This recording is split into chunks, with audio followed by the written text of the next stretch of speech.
Hello everyone, welcome to জ্ঞান সিন্ধু। আজকে আমি সপ্তম শ্রেণীর গণিত প্রভা বইয়ের চ্যাপ্টার 4-এর পেজ নাম্বার 63 আলোচনা করব। তো তোমাদের যদি আমার ভিডিও ভালো লেগে থাকে তাহলে অবশ্যই ভিডিওটিতে একটি লাইক করবে এবং চ্যানেলটিকে সাবস্ক্রাইব করবে। আর ক্লাস 7-এর প্লেলিস্ট আমি তৈরি করে দিয়েছি, যার লিঙ্ক আমি অলরেডি ডেসক্রিপশন বক্সে দিয়ে দিয়েছি। তো চলো আর দেরি না করে শুরু করি। তো দেখো, আগের দিন 62 নাম্বার পেজ ডেসক্রাইব করে দিয়েছি, আজকে এখান থেকে শুরু করছি। পূর্ণ সংখ্যার ভাগ করার আগে তোমাদেরকে কিছু জিনিস জেনে রাখতে হবে। যেমন গুণ করার সময় আমরা শিখেছিলাম প্লাসে প্লাসে প্লাস, প্লাসে মাইনাসে মাইনাস, মাইনাসে প্লাসে মাইনাস আর মাইনাসে মাইনাসে প্লাস। সেম জিনিসটা কিন্তু ভাগের ক্ষেত্রেও হয়। যদি ধরো তোমরা একটা ধনাত্মক পূর্ণ সংখ্যাকে ধনাত্মক পূর্ণ সংখ্যা দিয়ে ভাগ করছো, তাহলে সেই ক্ষেত্রে কিন্তু ভাগফল হবে প্লাস, মানে ধনাত্মক। যদি একটা ঋণাত্মক পূর্ণ সংখ্যাকে ধনাত্মক পূর্ণ সংখ্যা দিয়ে ভাগ করো, তাহলে সেই ক্ষেত্রে ঋণাত্মক পূর্ণ সংখ্যা উত্তর বেরোবে। যদি তোমরা কোনো ধনাত্মক পূর্ণ সংখ্যাকে ঋণাত্মক পূর্ণ সংখ্যা দিয়ে ভাগ করো, সেই ক্ষেত্রে ঋণাত্মক উত্তর বেরোবে। আর যদি কোনো ঋণাত্মক পূর্ণ সংখ্যাকে ঋণাত্মক পূর্ণ সংখ্যা দিয়ে ভাগ করো, তাহলে সেই ক্ষেত্রে ধনাত্মক পূর্ণ সংখ্যা উত্তর বেরোবে। এবার চলে আসি প্রথমের ফরম্যাটটাতে। এখানে দেখো 5 হচ্ছে গুণ্য এবং 6 হচ্ছে গুণক এবং গুণফল হচ্ছে 30। এখন এই 30কে তুমি যে কোনো গুণ্য বা গুণককে দিয়ে ভাগ করো। দেখো, তুমি যদি গুণ্য দিয়ে ভাগ করো তাহলে তুমি গুণক উত্তর পাবে এবং তুমি যদি গুণককে ভাগ করো তাহলে গুণ্য উত্তর পাবে। দেখো, আমি তোমাদের একটু ডেমো দেখিয়ে দিচ্ছি। 30কে আমি একবার ভাগ করলাম 5 দিয়ে, তাহলে কত উত্তর পেলাম? দেখো, 5 6 30 হয়, তাহলে 6 উত্তর পেলাম। এই 30কেই মানে গুণফলকে আমি একবার গুণক দিয়ে ভাগ করছি, মানে 6 দিয়ে ভাগ করছি, তাহলে 6 কততে 30 হয়? 6 5-এ 30 হয়। তাহলে আমি বলতে পারি এই লাইনটাকে আমি আরেকটা অল্টারনেটিভ লাইন করে লিখতে পারি 5 সমান 30 ভাগ 6। এই লাইনটাকেই দেখো উল্টে লিখেছি, মানে ইকুয়ালের এই পাশে যেটা ছিল সেটা পরের লাইনে ইকুয়ালের এই পাশে লিখেছি, যেটা ইকুয়ালের এই পাশে ছিল সেটা ইকুয়ালের এই পাশে লিখেছি। তাহলে অ্যাকচুয়ালি করলাম কি, এইটার মধ্যে 5টাকে কনস্ট্যান্ট রাখলাম, 6টাকে আমি ইকুয়ালের এই পারে নিয়ে চলে এলাম। তাহলে 5-এর সাথে 6 কোন ফর্মে আছে? গুণের ফর্মে আছে, সেই জন্য এই পারে এসে দেখো ভাগ হয়ে গেছে। এখন এই জিনিসটাকেও আমরা অল্টারনেটিভ করে লিখতে পারি। ডান দিকে রয়েছে 6, সেটাকে আমি বাঁ দিকে লিখে নিচ্ছি, আর বাম দিকে রয়েছে 30 ভাগ 5, সেটাকে আমি ডান দিকে লিখে নিচ্ছি। দেখো ব্যাপারটা ক্লিয়ার হলো কিনা। তাহলে এখন দেখো, এই গুণফলকে একবার গুণ্য দিয়ে ভাগ করেছি, দিয়ে কত উত্তর পেয়েছে? না গুণককে পেয়েছে। আবার এই গুণফলকেই একবার গুণককে দিয়ে ভাগ করেছে, সেই ক্ষেত্রে উত্তর কি পেয়েছে? গুণ্য উত্তর পেয়েছে। তাহলে এই জিনিসটাকে আমি লিখতে পারি 5 সমান 30 ভাগ 6। তাহলে কি হলো? এই 6টা এই পারে এলো এবং 6টা এখানে গুণের ফর্মে ছিল, তাই এপারে এসে হয়ে গেল ভাগ 6। দেখো, এইটুকুটা আমি কেটে দিচ্ছি, দিয়ে এদিকে এসে হয়ে গেল ভাগ 6। দেখো, এই জিনিসটাই কিন্তু এখানে লিখেছে। তাহলে এটাতে দেখো কি লিখেছে? 32 ভাগ 4। তাহলে এই নাম্বারটা আর এই নাম্বারটা লিখেছে, তাহলে কে পড়ে আছে? 8 পড়ে আছে, তাহলে এইখানে 8টা লিখে দিলাম।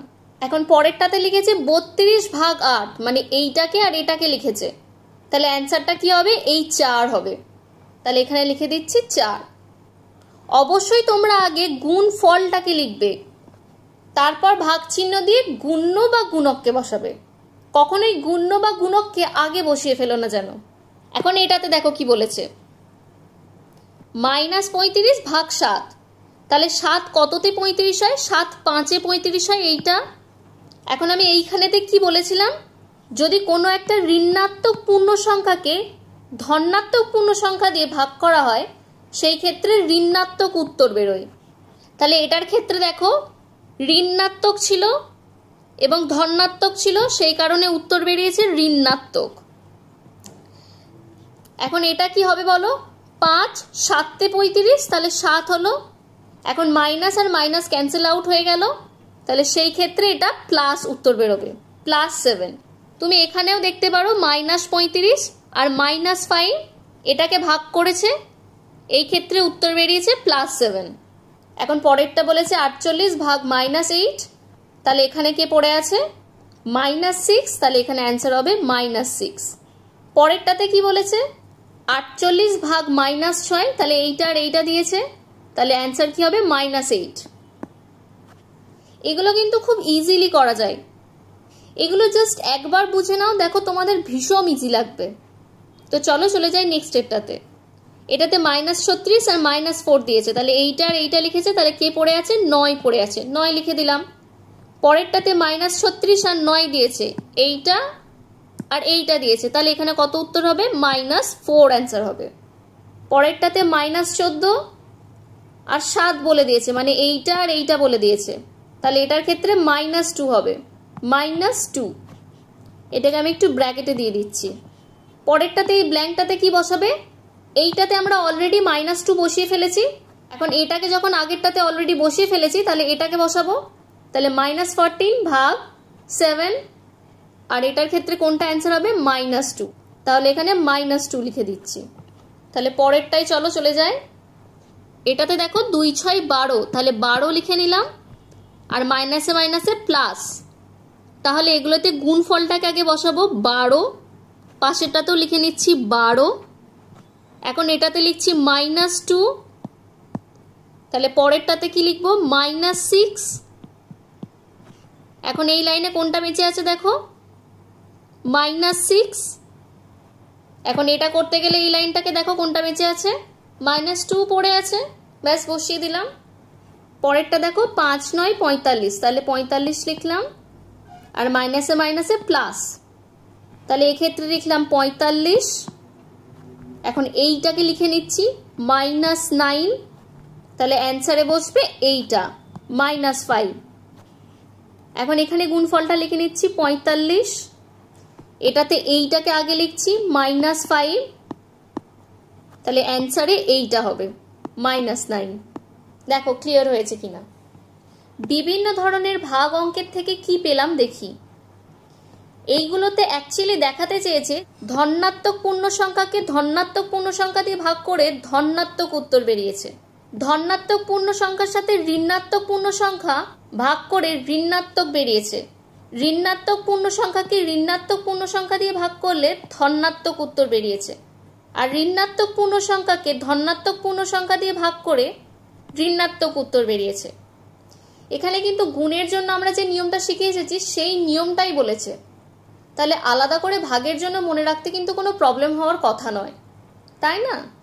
তাহলে আজকে 63 নাম্বার পেজ ডেসক্রাইব করে দিলাম, পরের দিন 64 নাম্বার পেজ ডেসক্রাইব করে দেব। তো তোমাদের যদি আমার ভিডিও ভালো লেগে থাকে তাহলে অবশ্যই ভিডিওটিতে একটি লাইক করবে এবং চ্যানেলটিকে সাবস্ক্রাইব করবে। তো আজকের জন্য এইটুকুই, দেখা হচ্ছে পরের ভিডিওতে।